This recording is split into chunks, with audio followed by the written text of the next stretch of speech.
Hello. चलिए क्या। नमस्कार प्यारे साथियों, जय श्री महाकाल। कैसे हैं आप लोग? उम्मीद है शानदार, जिंदाबाद, जबरदस्त होंगे और बहुत ही बेहतरीन तरीके से अपनी तैयारी में लगे होंगे।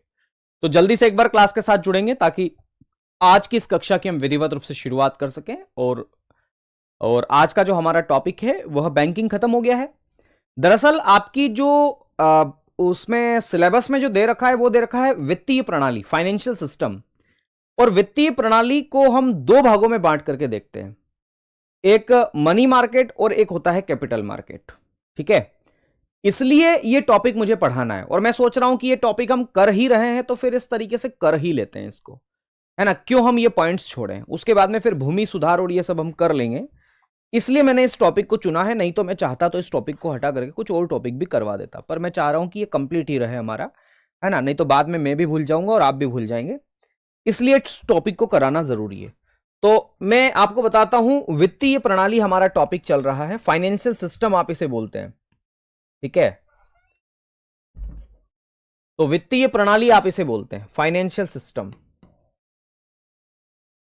किस नाम से आप इसे जानते हैं? तो वित्तीय प्रणाली या फाइनेंशियल सिस्टम आप इसे बोलते हैं, वित्तीय प्रणाली।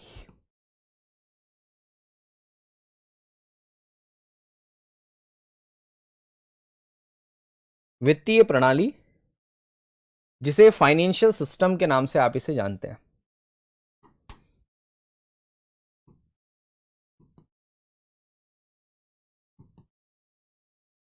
फाइनेंशियल सिस्टम,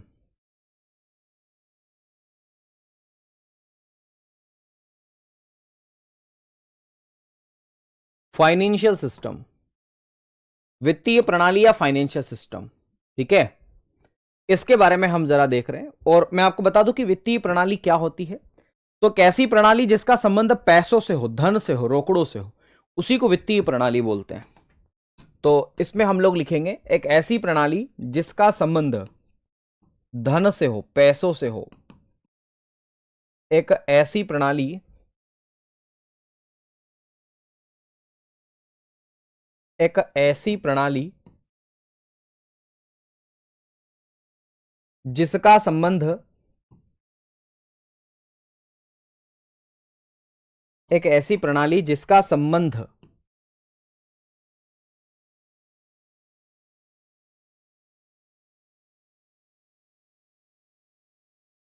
धन या वित्त से हो,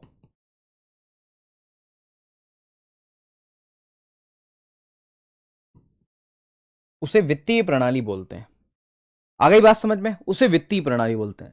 अब वित्तीय प्रणाली जो है वह दो प्रकार से बांटी जा सकती है। ठीक है, आ गई बात समझ में? तो लिखेंगे वित्तीय लेन देन के आधार पर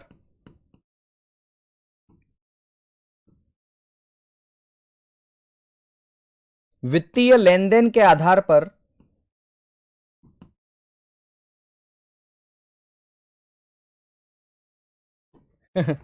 वित्तीय लेन देन के आधार पर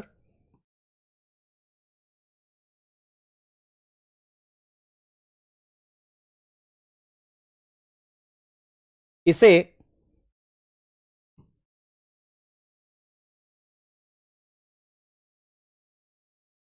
दो भागों में बांटा जा सकता है।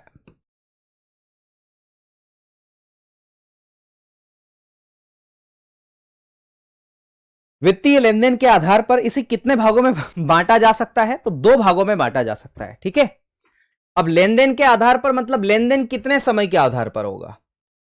तो याद रखना, एक तो नाम है जिसे हम बोलते हैं मुद्रा बाजार, जिसके बारे में हम काफी कुछ चर्चाएं कर चुके हैं। तो पहला नाम है मुद्रा बाजार, मनी मार्केट।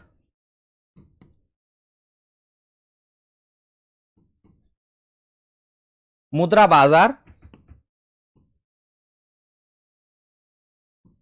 जिसे हम मनी मार्केट के नाम से जानते हैं। एक का नाम क्या है? मुद्रा बाजार, जिसे हम मनी मार्केट कह देते हैं, मनी मार्केट। ठीक है, और दूसरा है पूंजी बाजार। तो हम पहले मुद्रा बाजार के बारे में ही पढ़ लेते हैं। ठीक है, ये टॉपिक लगभग कितनी क्लास? दो क्लास, एक आज की क्लास, एक कल की क्लास। ठीक है, आओ जरा मुद्रा बाजार के बारे में हम चर्चा करते हैं कि मुद्रा बाजार में पैसों का लेन देन कितनी अवधि के लिए। तो लिखेंगे इसमें वित्त का लेन देन, इसमें वित्त का लेन देन, वित्त का मतलब है पैसा, ओके, वित्त का मतलब फाइनेंस भी है, तो इसमें पैसों का या वित्त का लेन देन,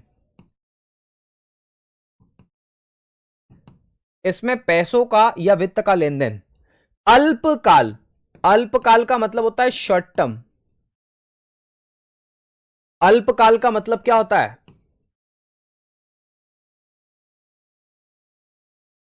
तो शॉर्ट टर्म है ना, अल्पकाल यानी 1 वर्ष से कम समय के लिए होता है।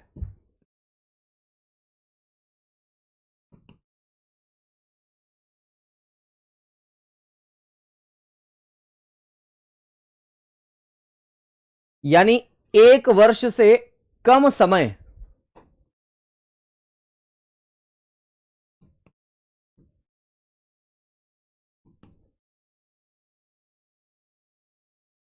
के लिए होता है। तो इसमें पैसों का लेन देन 1 साल से कम समय के लिए हो उसे मुद्रा बाजार बोलते हैं। ठीक है पंकज भाई, वेरी गुड इवनिंग भाई। ठीक है, दूसरी बात, इसको कौन रेगुलेट करता है, तो लिखेंगे इसे आरबीआई द्वारा रेगुलेट किया जाता है, इसे आरबीआई द्वारा रेगुलेट किया जाता है या विनियमित किया जाता है। विनियमित का मतलब होता है रेगुलेशन या रेगुलेटेड, तो इसे आरबीआई द्वारा विनियमित किया जाता है, it is regulated by RBI. तो इसे आरबीआई के द्वारा रेगुलेटेड किया जाता है, विनियमित किया जाता है, तो ये आरबीआई के द्वारा रेगुलेटेड है। कौन, तो याद रखना है मुद्रा बाजार। ठीक है, मुद्रा बाजार किसके द्वारा रेगुलेटेड है, आरबीआई के द्वारा रेगुलेटेड है, ये मैंने आपको यहां पर बताने की कोशिश की है भाई। ओके, कोई दिक्कत वाली बात तो नहीं है। ठीक है, उम्मीद है ये कहानी आपको समझ में आ गई होगी। मुद्रा बाजार, तो आपको ये याद रखना है कि मुद्रा बाजार का रेगुलेशन किसके द्वारा, तो मुद्रा बाजार का जो रेगुलेशन है वो किसके द्वारा, तो मुद्रा बाजार का रेगुलेशन मेरे साथियों सिंपल सी भाषा में अगर देखा जाए तो आरबीआई के द्वारा इसका रेगुलेशन किया जाता है, और इसमें पैसों का लेन देन 1 साल से कम समय के लिए या इसी को अल्पकाल आप ऐसे बोलते हैं, इसके लिए किया जाता है। कोई दिक्कत वाली बात तो नहीं है। ठीक है, बढ़े आगे, कोई समस्या तो नहीं है। अब हम इसके आगे बढ़ते हैं मेरे साथियों। दूसरा जो बाजार है उसे हम लोग बोलते हैं पूंजी बाजार। ठीक है, दूसरा जो बाजार है ना, वित्तीय बाजार का दूसरा प्रकार, उसे हम लोग बोलते हैं पूंजी बाजार। तो पूंजी बाजार आप इसे कहते हैं, पूंजी बाजार, कैपिटल मार्केट आप इसे बोलते हैं।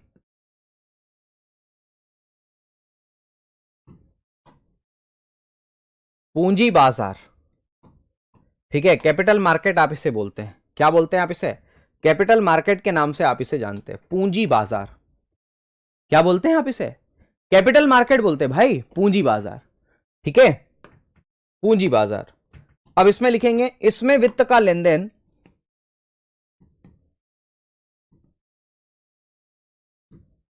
इसमें वित्त का लेन देन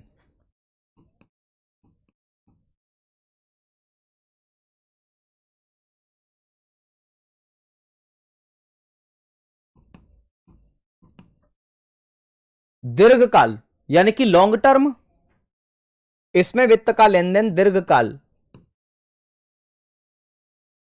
दीर्घकाल का मतलब होता है लॉन्ग टर्म,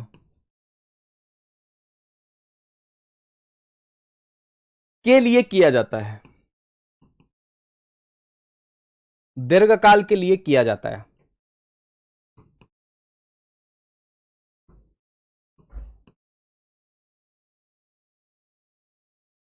ओके, तो इसमें पैसों का लेन देन 1 साल से अधिक समय के लिए या दीर्घकाल के लिए किया जाता है, यानी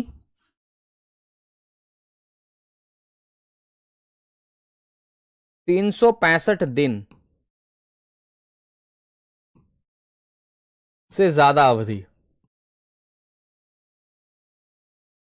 तो 365 दिन से ज्यादा समय के लिए अगर पैसों का लेन देन किया जाता है ठीक है, वो पूंजी बाजार है। ओके, अच्छा एक बात यहां पर लिखना कि इसका रेगुलेशन किसके द्वारा, आरबीआई द्वारा, मुद्रा बाजार का। वैसे ही पूंजी बाजार जो है वो सेबी के द्वारा रेगुलेट किया जाता है, तो लिखेंगे यह सेबी द्वारा विनियमित किया जाता है, रेगुलेटेड किया जाता है। तो यह सेबी द्वारा विनियमित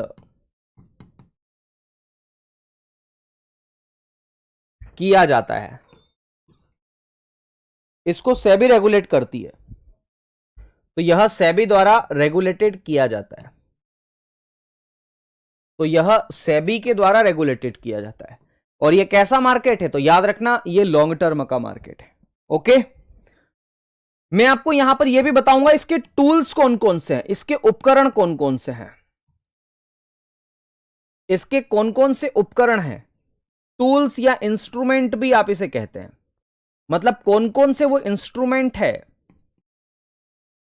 जिनकी सहायता से पैसों का लेन देन 1 साल से ज्यादा समय के लिए किया जाता है। तो मेरे दोस्त, इसके अगर टूल्स की हम बात करें तो एक है शेयर। शेयर, शेयर का मतलब होता है अंश। शेयर भाई इसका टूल्स है, शेयर इसका टूल्स है। इसके अलावा एक है ऋण पत्र। ऋण पत्र को हम लोग क्या बोलते हैं, डिबेंचर। एक लिखना कमर्शियल पेपर, व्यापारिक प्रपत्र बोलते हैं।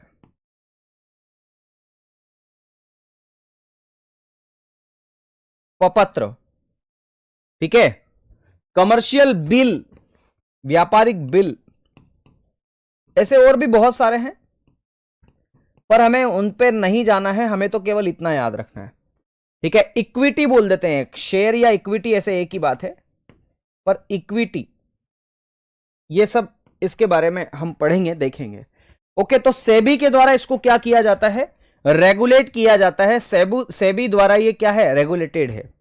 तो पूंजी बाजार में पैसों का जो है ना लेन देन है वो 1 साल से ज्यादा समय के लिए होता है। किससे ज्यादा समय के लिए होता है, 1 साल से ज्यादा समय के लिए होता है ना। रेगुलेट मतलब देखरेख, हाँ जी हाँ, रेगुलेट का मतलब होता है देखरेख, ठीक है। सर मैं रेलवे में जॉब करता हूं, मैं रिकॉर्डिंग क्लास देखता हूं, आप बहुत अच्छा पढ़ाते हैं, पंकज सैनी। ओके भाई, सर अवधि को एडी के रूप में निरूपित कर सकते हैं क्या, अवधि टेन्यूअर बोल देंगे ना, ज्यादा से ज्यादा, एडी क्यों बोलोगे उसको, ठीक है भाई, आ गई बात समझ में। अब हम सबसे पहले थोड़ा सा सेबी के बारे में बातचीत करते हैं कि सेबी क्या है, ठीक है। सेबी में क्या क्या बातें हैं, पहले यहां तक बताओ, कोई दिक्कत।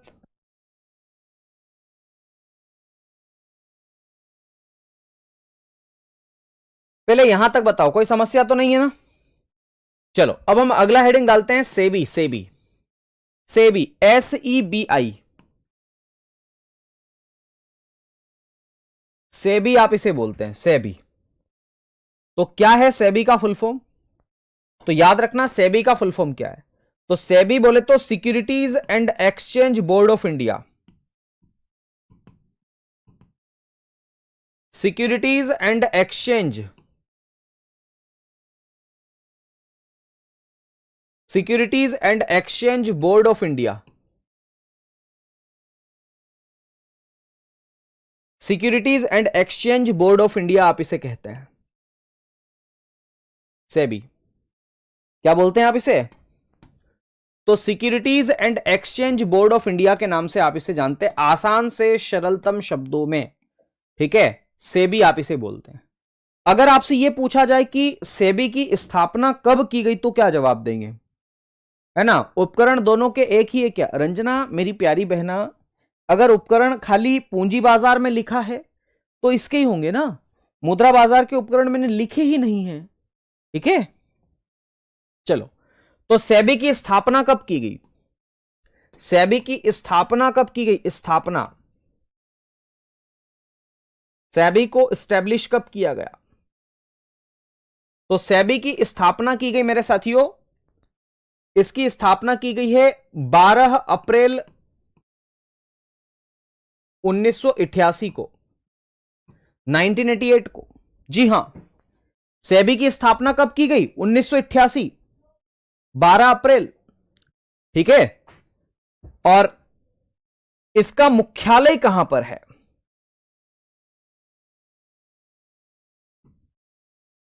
इसका मुख्यालय कहां पर है? मुख्यालय, तो सेबी का जो मुख्यालय है वो मुंबई में है, और आप सभी जानते हैं कि मुंबई को फाइनेंशियल कैपिटल बोला जाता है।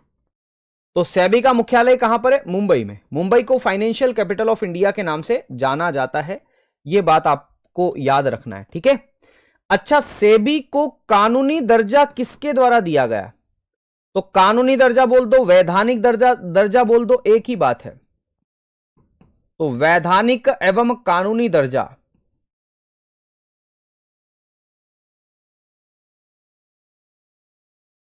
वैधानिक एवं कानूनी दर्जा सेबी को किसकी सहायता से दिया गया? तो इसको कानूनी दर्जा दिया गया मेरे साथियों, कब दिया गया सेबी को? तो इसको दिया गया 30 जनवरी 1992 को। तो 30 जनवरी 1992 को इसको वैधानिक दर्जा दिया गया, कानूनी दर्जा दिया गया। किसकी सहायता से दिया गया? तो सेबी एक्ट 1992 की सहायता से दिया गया। ठीक है भाई, तो अधिनियम कौन सा था जिसकी सहायता से इसको कानूनी दर्जा दिया गया? तो सेबी एक्ट था, सेबी एक्ट 1992। इसकी सहायता से इसको कानूनी दर्जा दिया गया। किसकी सहायता से? सेबी अधिनियम 1992 की सहायता से। ओके, बताओ यहां तक कोई दिक्कत? हां जी, सेबी, मैंने सेबी के बारे में आपको लिखवा तो दिया भाई, है ना, बहुत बढ़िया।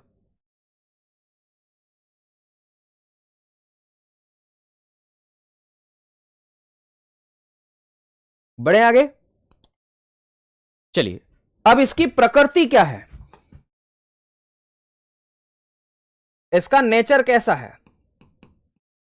सेबी का नेचर कैसा है? नेचर, प्रकृति। जब इसकी स्थापना एक अधिनियम से हुई है, एक एक्ट से हुई है, तो ये स्टेट्यूटरी बॉडी होगी ना, सांविधिक होगी, सांविधिक बोलते हैं आप इसे, तो लिखेंगे सांविधिक। मैंने आपको हमेशा की तरह बताया, आज फिर बता रहा हूं कि जब भी किसी संस्था की स्थापना किसी अधिनियम से की जाती है तो उसे हम स्टेट्यूटरी बॉडी या सांविधिक या कानूनी स्टेट्यूटरी बॉडी कहते हैं।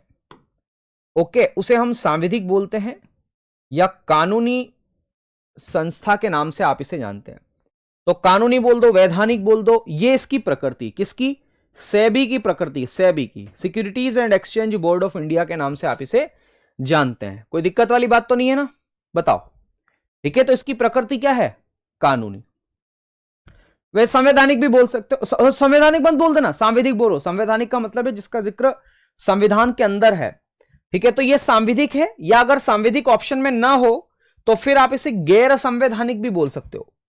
गैर संवैधानिक मतलब संविधान में इसका जिक्र नहीं है, यह सांविधिक हो सकती है, कानूनी हो सकती है, वो मैंने बता ही दिया। नॉन कॉन्स्टिट्यूशनल बॉडी आप इसे बोलते हैं अंग्रेजी में। क्या बोलते हैं? Non constitutional. तो non constitutional, constitutional, non constitutional body. Okay प्यारे भाई, तो क्या बोलते हैं आप इसे? नॉन कॉन्स्टिट्यूशनल के नाम से आप इसे जानते हैं। तो मेरे प्यारे दोस्तों, कितनी सही बात है, मतलब कितनी अच्छी बात है, बोलो बोलो, अच्छी बात है कि नहीं? बोले हाँ है। ठीक है, अच्छा, इसके अलावा अगर हम बातचीत करें सेबी के प्रमुख के बारे में कि अभी सेबी के प्रमुख कौन है, तो तुहिन कांता पांडे अभी वर्तमान में प्रमुख है। तो लिखेंगे तुहिन कांता पांडे, तुहिन कांता पांडे, तुहिन कांता पांडे, ये वर्तमान में प्रमुख है इसके। ठीक है, ये सवाल आ सकता है। ये 1 मार्च 2025 को इनकी नियुक्ति की गई, मेरे ख्याल से 3 साल के लिए की गई है। और ये अध्यक्ष भी हैं। प्रमुख का मतलब यहां पर चेयरपर्सन से है, अध्यक्ष से है मेरे साथियों, अध्यक्ष, अध्यक्ष से मैं बात कर रहा हूं। ठीक है, अध्यक्ष महोदय जी, है ना। तो अध्यक्ष सेबी के प्रमुख तुहिन कांता पांडे। ठीक है भाई, अगली बात हम चर्चा करते हैं, सेबी के क्या क्या काम हैं। सेबी के क्या क्या काम है, सेबी क्या क्या काम करती है, इसके बारे में हम बातचीत करते हैं। तो आओ जरा सेबी के कार्य पर, पहले यहां तक बताओ, कोई समस्या तो नहीं है यहां तक, बताओ एक बार। ठीक है,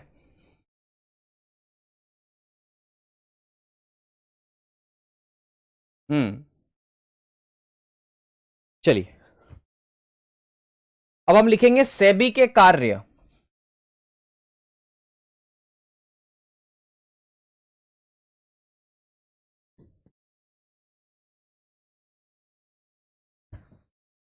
सेबी के कार्य,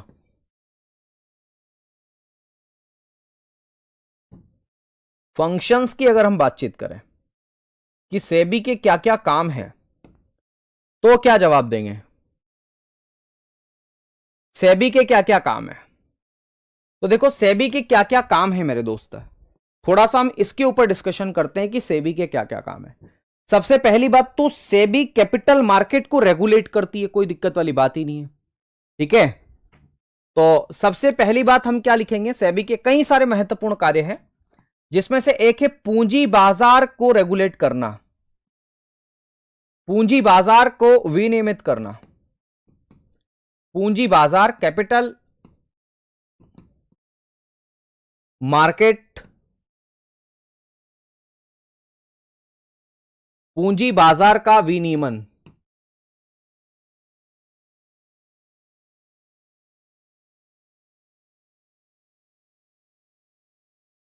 ये कैपिटल मार्केट को रेगुलेट करता है।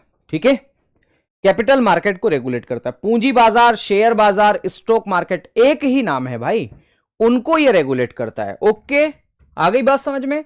दूसरी बात अगर हम चर्चा करें यहां पर, तो सेबी और क्या काम करता है?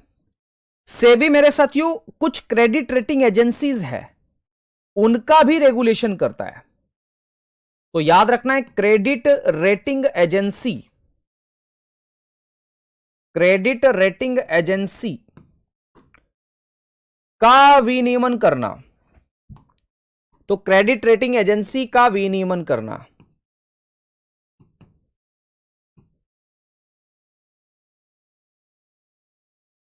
क्रेडिट रेटिंग एजेंसी का विनियमन करना, यह भी इसकी जिम्मेदारी है। किसकी है? तो सेबी के कार्यों की मैं बात कर रहा हूं। ठीक है, क्रेडिट रेटिंग एजेंसी जैसे इकरा हो गई, क्रिसिल हो गई, ये रेटिंग देती है। जैसे आप देखते हो ना, कोई भी मूवी देखने जाते हो तो रेटिंग देख के जाते हो कि इसकी रेटिंग कितनी है, कोई कपड़ा खरीदते हो, कोई ऑनलाइन शॉपिंग करते हो तो रेटिंग नहीं चेक करते। वैसे ही क्रेडिट रेटिंग एजेंसियां कुछ होती है। ठीक है, इकरा, क्रिसिल, S&P, मतलब भारत की अगर मैं बात करूं तो भारत की जो क्रेडिट रेटिंग एजेंसी है उसको रेगुलेट करती है। ओके, ये आपको यहां पर याद रखना पड़ेगा। ठीक है, आगे बढ़े। अब हम थोड़ा सा और आगे बढ़ते हैं मेरे दोस्त, तीसरे इसके कार्य की हम बात करते हैं। ये जो इन्वेस्टर्स है उनका ध्यान रखता है कि कोई कंपनी इन इन्वेस्टर्स के साथ में, निवेशकों के साथ में धोखाधड़ी ना करे। तो हम ये लिखेंगे निवेशकों के हितों का ध्यान रखना, निवेशकों के हितों का ध्यान रखना, निवेशकों के हितों का ध्यान रखना।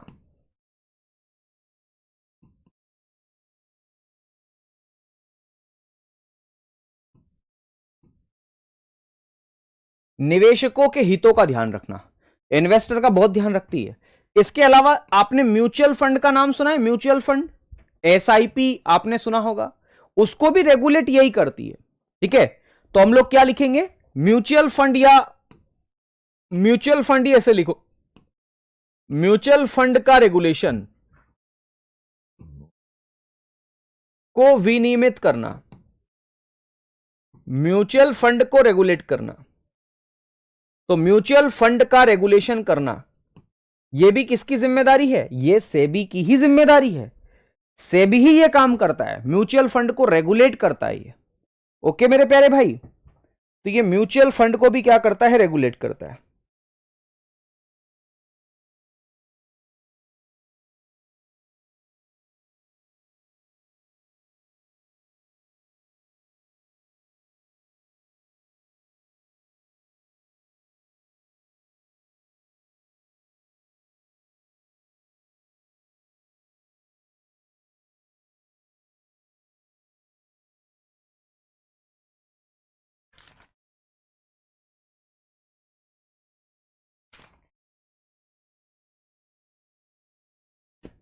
ठीक है, बढ़े आगे। ठीक है, तो ये म्यूचुअल फंड को रेगुलेट करता है। इसके अलावा मेरे साथियों अगली बात हम करते हैं, अगली बात क्या है, तो दूसरी बात आप ये लिखेंगे मेरे साथियों, यह और क्या क्या काम करता है। यह पूंजी बाजार को रेगुलेट तो करता ही करता है, फिर मेरे साथियों अलग अलग कंपनियों को स्टॉक मार्केट में लिस्टेड करने का काम भी यही करता है। तो याद रखना है, लिखेंगे कंपनियों को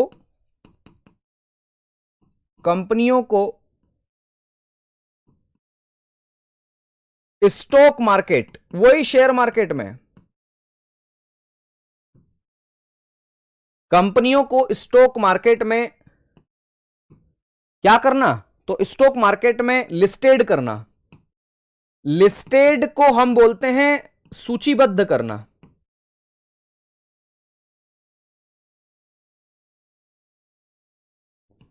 सूचीबद्ध करना, सूचीबद्ध करना। तो कंपनियों को स्टॉक मार्केट में क्या करना, लिस्टेड करना, सूचीबद्ध करना, यह भी आपको याद रखना है। ठीक है, इतना आप लोगों को कैसे याद रहता है, कोई ट्रिक याद करने का मिक्स हो जाता है यार। हम तो मतलब सॉरी बहना, हम तो इतना पढ़ाते हैं, दिन भर चीजें वही चलती रहती है दिमाग में, है ना, तो याद रहता, क्योंकि हमें एक ही सब्जेक्ट पढ़ना है ना भाई। हमारी कमांड एक सब्जेक्ट पे है, तो एक सब्जेक्ट हमारे लिए बहुत आसान है, लेकिन आपको तो बहुत सारे पढ़ना है। अगर हम भी बहुत सारे करेंगे तो हमें भी थोड़ा सा डिस्टरबेंस होगा, है ना। ठीक है, इसलिए कोई बात नहीं, पर हो जाएगा, प्रैक्टिस करोगे तो हो जाएगा। ठीक है, तो ये सेबी के कुछ प्रमुख कार्य है। सेबी कंपनियों पर भी लगाम रखती है। तो छठवां लिखेंगे, क्या लिखेंगे, कि जो कंपनियां हैं उन पर देखरेख करती, कोई कंपनी फ्रॉड तो नहीं कर रही, कोई इन्वेस्टर के साथ धोखाधड़ी तो नहीं करती है। ठीक है, तो विभिन्न कंपनियों पर निगरानी रखना। ठीक है, तो लिखेंगे, क्या लिखेंगे, विभिन्न कंपनी, या ऐसा लिखें पूंजी बाजार में लिस्टेड कंपनियों पर निगरानी करना। पूंजी बाजार में सूचीबद्ध,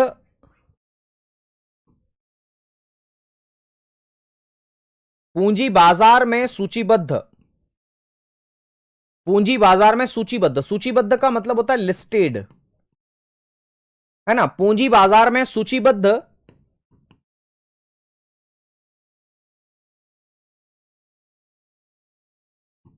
पूंजी बाजार में सूचीबद्ध कंपनियों की निगरानी करना, की निगरानी करना। अच्छा, शेयर मार्केट में एक और शब्द है जिसे बोलते हैं इनसाइडर ट्रेडिंग, भेदिया व्यापार, है ना भाई। पूंजी बाजार जो है उसके अंदर ना एक और शब्द होता है जिसे बोलते हैं इनसाइडर ट्रेडिंग, भेदिया व्यापार। कि भेदिया व्यापार क्या होता है वो मैं समझाता हूं, लेकिन उससे पहले आप ये समझे कि ये भेदिया व्यापार पर भी रोक लगाती है। ठीक है, बहुत बढ़िया, विपिन ने बता दिया इनसाइडर ट्रेडिंग पर रोक, बिल्कुल। तो लिखेंगे इनसाइडर ट्रेडिंग पर रोक लगाना या भेदिया व्यापार पर रोक लगाना। इनसाइडर ट्रेडिंग, अभी बताता हूं इनसाइडर ट्रेडिंग क्या बोलते हैं। इनसाइडर ट्रेडिंग पर रोक लगाना, इनसाइडर ट्रेडिंग पर रोक लगाना इसी की जिम्मेवारी है। अच्छा, अब आपके मन में यह सवाल आएगा, सर गुरुजी इनसाइडर ट्रेडिंग क्या होता है।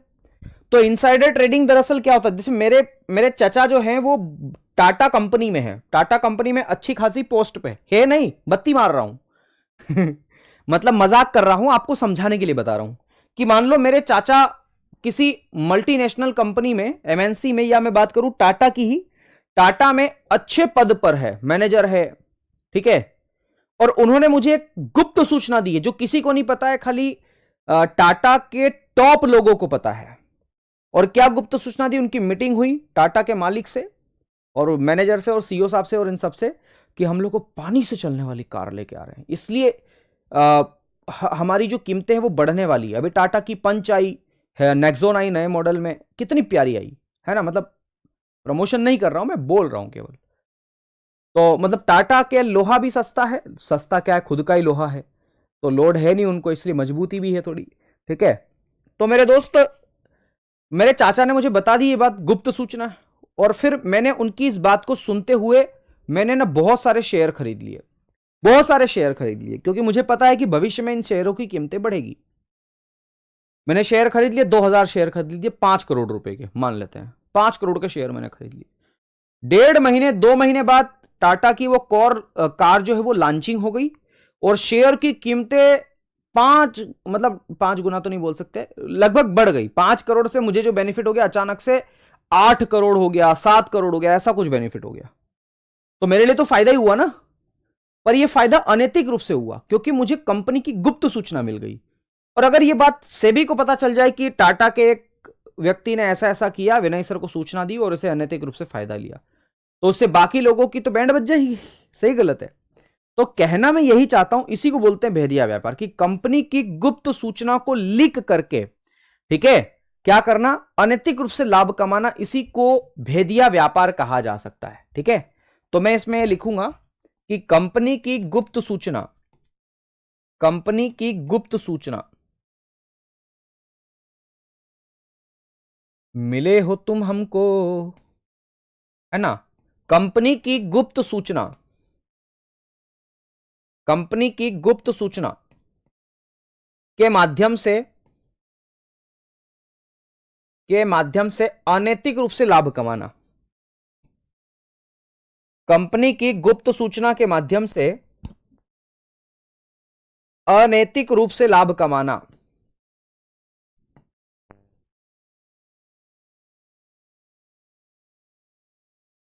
अनैतिक रूप से लाभ कमाना। ठीक है, तो कंपनी की गुप्त सूचना के माध्यम से, गुप्त सूचना के माध्यम से अनैतिक रूप से लाभ कमाना।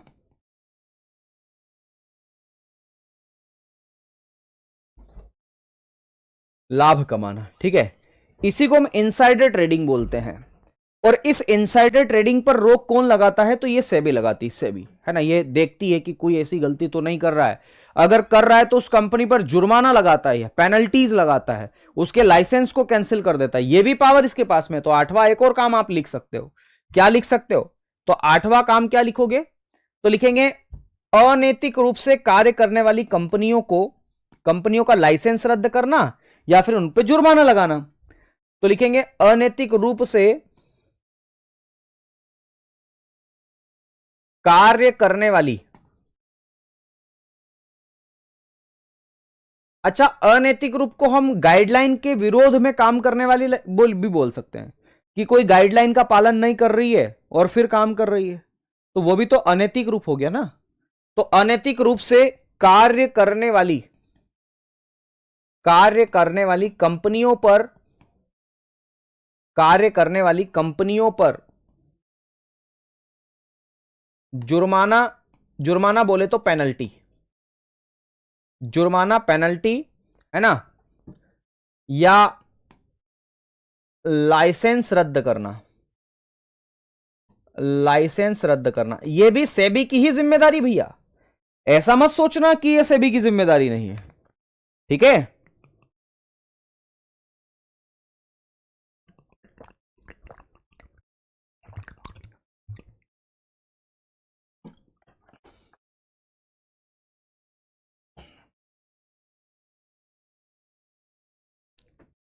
ओके।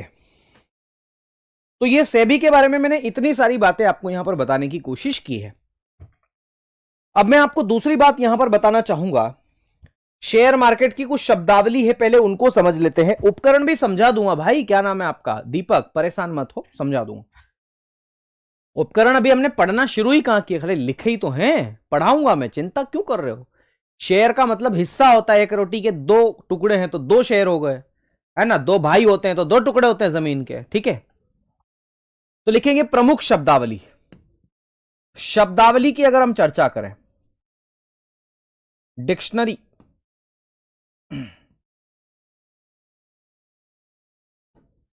ठीक है, प्रमुख शब्दावलियों के बारे में हम चर्चा करें तो आप देखेंगे मेरे साथियों कौन कौन सी शब्दावली है। प्रमुख शब्दावली,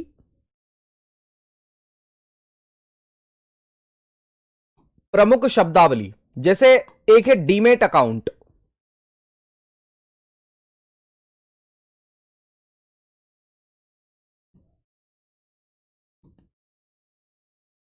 डीमेट अकाउंट, भाई जैसे मुझे फेसबुक चलाने के लिए फेसबुक अकाउंट की आवश्यकता पड़ती है कि नहीं पड़ती है? बोले हाँ सर। वैसे मैं इंस्टाग्राम भी चलाता हूं, तो इंस्टाग्राम चलाने के लिए मुझे इंस्टाग्राम की आवश्यकता पड़ती है, मतलब इंस्टाग्राम अकाउंट ओपन करना पड़ता है। बोले हाँ सर, करना ही पड़ेगा। यार मैं आजकल देख रहा था, वो स्नैपडील नहीं, स्नैपचैट आता है क्या, पता नहीं क्या होता है, स्नैप बनाना ऐसा कुछ बोलते हैं, मैं यूज नहीं करता हूं हालांकि, ठीक है। हाँ, टर्मिनोलॉजी भी कह सकते हैं, ठीक है। तो मैं आपको ये बताना चाह रहा हूं कि मैं आपको ये बताना चाह रहा हूं, जैसे स्नैपचैट पर स्नैप के लिए अकाउंट बनाना पड़ता है, फेसबुक चलाने के लिए फेसबुक के लिए अकाउंट बनाना पड़ता है, इंस्टाग्राम के लिए इंस्टाग्राम का अकाउंट बनाना पड़ता है, वैसे ही शेयर मार्केट में शेयर को खरीदने बेचने के लिए क्या करना पड़ता है, तो इसका अकाउंट बनाना पड़ता है, जिसको हम बोलते हैं डीमेट अकाउंट। तो डीमेट अकाउंट का संबंध किससे है, अगर ऐसा सवाल पूछे तो शेयर बाजार से, पहली बात। दूसरी बात, यह भी सवाल पूछा जा सकता है कि डीमेट अकाउंट जो है उसका संबंध शेयर बाजार से, पहली बात। दूसरी बात, डीमेट अकाउंट का प्रयोग किसके लिए किया जाता है, तो शेयरों की खरीदी बिक्री के लिए किया जाता है, ठीक है। तो हम क्या लिखेंगे, तो लिखेंगे यह शेयर की खरीदी बिक्री, यह शेयर की खरीदी बिक्री है ना, यह शेयर की खरीदी बिक्री या क्रय विक्रय के लिए जरूरी है, यह शेयर की खरीदी बिक्री के लिए जरूरी है, के लिए जरूरी है। एक मुलाकात जरूरी है सनम, वैसे ही शेयर की खरीदी बिक्री के लिए डीमेट अकाउंट की आवश्यकता होती है। किसकी आवश्यकता होती है, डीमेट अकाउंट की आवश्यकता होती है। तो यह शेयर की खरीदी बिक्री के लिए जरूरी होती है, डीमेट अकाउंट इसलिए बनाया जाता है, ठीक है। और इसका संबंध किससे होता है, पूंजी बाजार से। तो लिखेंगे इसका संबंध किससे है, डीमेट अकाउंट का संबंध किससे है, तो इसका संबंध पूंजी बाजार से है। डीमेट अकाउंट का संबंध किससे भाई साहब, पूंजी बाजार से है, या फिर शेयर बाजार से है, या फिर स्टॉक मार्केट से है, स्टॉक बाजार से, ठीक है भाई। ये आपको याद रखना है कि इसका संबंध किस किस से, तो इन सब से इसका संबंध है, शेयर मार्केट से, कैपिटल मार्केट से, या स्टॉक मार्केट से, एक ही बात है, ये आपको याद रखना है, ठीक है। चलिए बढ़े आगे। अगली बात देखो, शेयर मार्केट में एक शब्द होता है बुल और एक होता है बियर। बुल का मतलब ऐसे क्या होता है, बुल का मतलब ऐसे होता है सांड, लेकिन आपके इकोनॉमिक्स में शेयर मार्केट में बुल का मतलब होता है तेजड़िया। तेजड़िया आप इसे बोलते हैं, तेजड़िया किसे बोलते हैं, तो तेजड़िया आप इसे बोलते हैं, तेजड़िया, तेजड़िया, ठीक है। तो बुल किसको बोलते हैं, जो हमेशा पॉजिटिव अप्रोच वाला व्यक्ति होता है कि शेयर की वैल्यू बढ़ेगी, शेयर मार्केट आगे जाएगा, उसको बुल कहा जाता है, ठीक है। तो लिखेंगे बुल जो है उसे तेजड़िया बोलते हैं, और यह पॉजिटिव व्यक्ति होता है या सकारात्मक निवेशक होता है, सकारात्मक निवेशक, सकारात्मक निवेशक होता है, ये पॉजिटिव इन्वेस्टर होता है जो हमेशा पॉजिटिव सोचता है ना। और तेजड़िया किसको बोलते हैं, तो याद रखना, जो शेयर मार्केट में तेजी का अनुमान बताए, ठीक है, तेजी का अनुमान बताए, है ना। तो लिखेंगे जो शेयर बाजार में, जो शेयर बाजार में, जो शेयर बाजार में तेजी का अनुमान करे या बताए कि शेयर की वैल्यू जो है वो बढ़ेगी, कम नहीं होगी, है ना। तो पॉजिटिव थिंकर्स, पॉजिटिव इन्वेस्टर्स को ही हम लोग क्या बोलते हैं, तो बुल बोलते हैं, याद रखना। वैसे ही एक होता है बियर, बियर इसका उल्टा होता है, बियर का मतलब ऐसे भालू होता है ना, बियर। और बियर को हम लोग बोलते हैं मंदड़िया, मंदड़िया। और मंदड़िया का सिंपल सा मतलब है जो नेगेटिव अप्रोच वाले लोग होते हैं, है ना, जो कहते हैं नहीं नहीं शेयर मार्केट गिरेगा गिरेगा, तो शेयर की कीमतों में कमी की उम्मीद करते हैं। और मैं आपको बता दूं मेरे साथियों, हमारे आसपास भी जीवन में भी कई सारे नेगेटिव लोग हैं, है कि नहीं है, बहुत सारे लोग हैं जो हमें डीमोटिवेटेड करते रहेंगे, करते रहेंगे। कई सारे लोग हैं जो हमें, हमारी तैयारी पर डीमोटिवेशन हमें देंगे, कहेंगे अरे 10 साल से तैयारी कर रहा है तू, पंचवर्षीय योजना बना रखी है तूने, 5 साल से तैयारी कर रहा है तू, तेरा कांस्टेबल में नहीं हुआ, इसमें नहीं हुआ, तो इसमें क्या हो जाएगा। ऐसे ऐसे कुछ बियर लोग, मंदड़िया लोग होते हैं जो हमें निराश कर जाते हैं, नेगेटिव प्रकृति के लोग होते हैं। और किसी दिन पीडीएफ में जब वो नाम हमारा देखते हैं तो उन्हें लगता है अरे हम तो शुरू से जानते थे, ये तो बहुत आगे तक जाएगा। अरे तुम्हारे टापरे बेचू तुम्हारे, है ना। सच में वो दिन जरूर देखना है हमें, वो पीडीएफ में नाम जरूर देखना है। जिस दिन पीडीएफ में नाम हमने देख लिया ना, मजा आ जाएगा आपकी कसम। तो ऐसे मंदड़ियों से हमें दूर भी रहना है। सही की गलत है? ठीक है, ऐसे मंदड़ियों से हमें दूर रहना है। ठीक है, चलो खैर, इसमें लिखेंगे मंदड़िया। मंदड़िया जो शेयर की कीमतों में कमी की आशा रखे उन्हें मंदड़िया बोलते हैं। जो शेयर की कीमतों में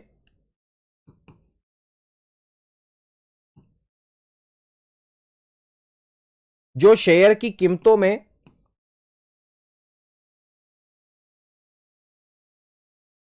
कमी की आशा करे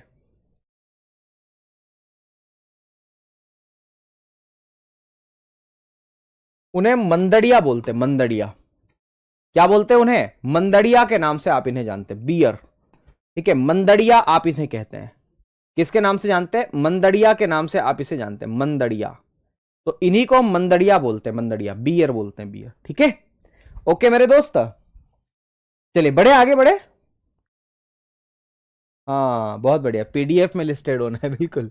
अच्छा, इसके अलावा अगर मैं बात करूं शेयर में, सवाल यह भी पूछा जा सकता है बुल और बियर का संबंध किससे है? तो शेयर मार्केट से। ठीक है, एक शब्द है जिसका मतलब क्या होता है। देखो, एक जो नया नया इन्वेस्टर होता है ना, जैसे मैंने आपको पढ़ा है, आपका मन हुआ रहा यार सर हम भी शेयर खरीदते हैं, तो वो नया नया व्यक्ति है, उसको हम बोलते हैं एंजल इन्वेस्टर।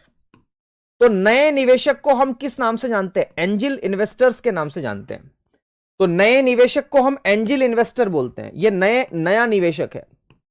तो नया निवेशक, जो नया नया निवेशक होता है ना, नया नया इन्वेस्टर, उसे एंजल इन्वेस्टर बोलते हैं। जो पहली पहली बार शेयर मार्केट में आता, रही वाह मजा आ गया, अरे क्या बात है, बहुत आनंद आ रहा है, उसी को एंजल इन्वेस्टर्स के नाम से जानते हैं। ओके सर, मुझे भिंड जिला आना है, मैं यूपी लखनऊ से हूं, कैसे आऊं प्लीज गाइड करें। सबसे बढ़िया है chat GPT, Google AI.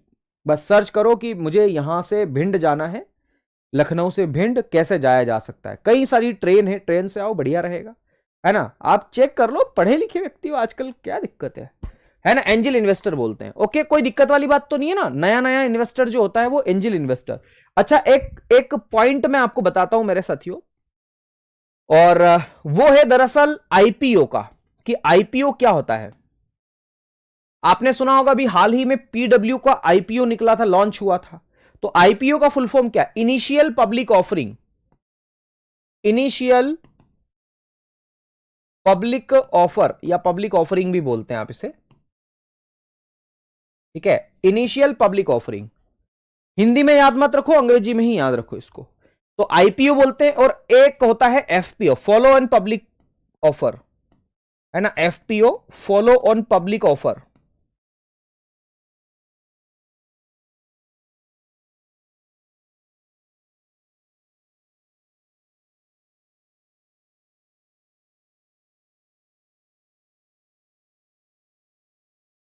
Okay, उसे एफपीओ के नाम से आप इसे जानते हैं। ठीक है, बहुत बढ़िया, शानदार। तो ये एफपीओ है। दोनों के फुल फॉर्म भी आपको याद रखने चाहिए मेरे ख्याल से, कोई दिक्कत वाली बात नहीं है। हमने काफी कुछ चीजें पढ़ ली है ऐसे आज, है ना। अब मैं आपको बताता हूं कि शेयर क्या होता है, लेकिन उससे पहले मैं सोच रहा हूं कि आप लोगों को स्टॉक मार्केट के बारे में बता ही दूं, है ना। तो अगला पॉइंट हम लिखेंगे स्टॉक मार्केट क्या होता है। अब ये खाली इसके फुल फॉर्म याद रखना, क्योंकि मैं शेयर बाजार के प्रकार है, 2 प्रकार है, प्राइमरी कैपिटल मार्केट और सेकेंडरी कैपिटल मार्केट। तो उसमें आपको इन दोनों के बारे में अच्छे से बताऊंगा कि ये क्या चीज होती है। ठीक है, इसलिए अभी लोड मत लेना। ठीक है, तो याद रखना है मेरे साथियों। अगली बात मैं क्या बता रहा हूं आप लोगों को, स्टॉक मार्केट क्या होता है। स्टॉक मार्केट, स्टॉक मार्केट के नाम से आप इसे जानते हैं, स्टॉक मार्केट।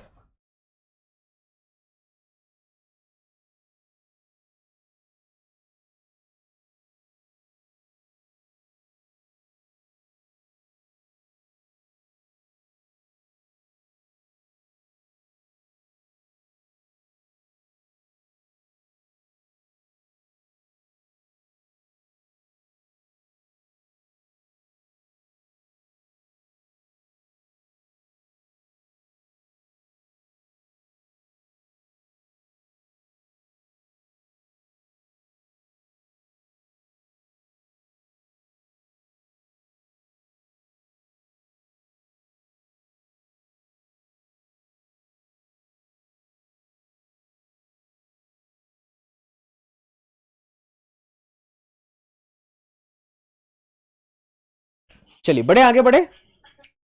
मैं आपको क्या बोल रहा हूं, मैं आपको ये बोल रहा हूं कि स्टॉक मार्केट में क्या होता है। तो स्टॉक मार्केट क्या होता है, ये एक प्रकार का ऑनलाइन प्लेटफॉर्म है, ठीक है, ऑनलाइन प्लेटफॉर्म है जहां पर शेयर की खरीदी बिक्री होती है, उसी को स्टॉक मार्केट के नाम से जाना जाता है, ठीक है। तो मैं यहां पर क्या लिखूंगा, एक ऐसा ऑनलाइन प्लेटफॉर्म, एक ऐसा ऑनलाइन प्लेटफॉर्म, एक ऐसा ऑनलाइन प्लेटफॉर्म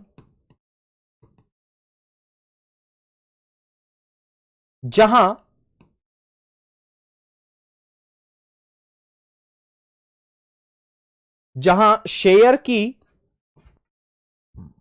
खरीदी बिक्री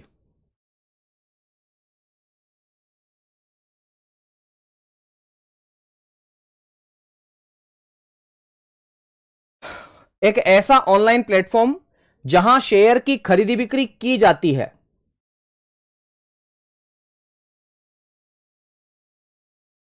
जहां शेयर की खरीदी बिक्री की जाती है, उसे स्टॉक मार्केट के नाम से कहा जाता है, ठीक है।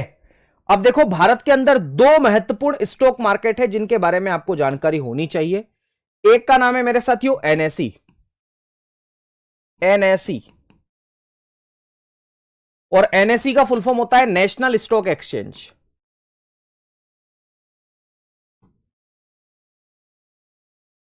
नेशनल स्टॉक एक्सचेंज, एनएसई, ये एनएसई का फुल फॉर्म है, ठीक है, ये एनएसई का फुल फॉर्म है, नेशनल स्टॉक एक्सचेंज। मैं आपको बता दूं, ये किसकी समिति की सिफारिश पर स्थापित किया गया था एनएसई। तो एनएसई स्थापित किया गया था मेरे साथियों फेरवानी समिति की सिफारिश पर, है ना। तो लिखेंगे इसकी सिफारिश, लिखेंगे सिफारिश, एनएसई की सिफारिश जो है, स्थापना की सिफारिश, वो किसके द्वारा की गई थी। तो इसको स्थापित करने की जो रिकमेंडेशन है वो किसके द्वारा की गई थी, तो लिखेंगे फेरवानी समिति की सिफारिश पर। तो फेरवानी समिति की सिफारिश पर, फेरवानी समिति की सिफारिश पर,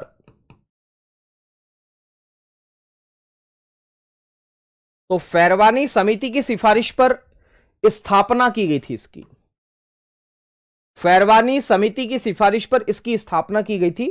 कब की गई थी, 1992-93 में इसकी स्थापना की गई थी, 1992-93 में, 1992-93 में, ठीक है, यह स्थापना की गई थी इसकी, आ जाओ, ठीक है। अब इसका मुख्यालय कहां पर है, तो इस एनएसई का मुख्यालय है मुंबई में। इसका मुख्यालय कहां पर है, इसका मुख्यालय है मुंबई, मुंबई, तो मुंबई में इसका मुख्यालय है। और अगर आपसे यह पूछा जाए कि इसका संवेदी सूचकांक क्या है, तो इसका संवेदी सूचकांक क्या है, संवेदी सूचकांक, तो इसका जो संवेदी सूचकांक है उसका नाम है निफ्टी 50। क्या बोलते हैं आप इसे, निफ्टी 50 आप इसे बोलते हैं, तो निफ्टी 50। अब आपके मन में यह सवाल आएगा, सर ये लास्ट के 50 क्या है, तो ये इसमें टॉप ब्लू चिप कंपनियां हैं, मतलब 50 कंपनियां, टॉप ब्लू चिप कंपनियां, इसमें बहुत सारी कंपनी है ब्लू चिप कंपनी, तो टॉप ब्लू चिप कंपनियां हैं।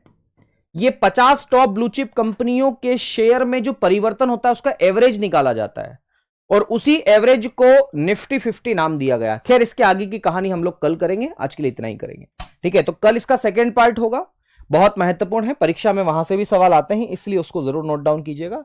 बाकी चर्चाएं हम लोग करेंगे अब कल, ठीक है। तो कैसी लगी आपको क्लास, कमेंट करके जरूर बताना। Thank you so much.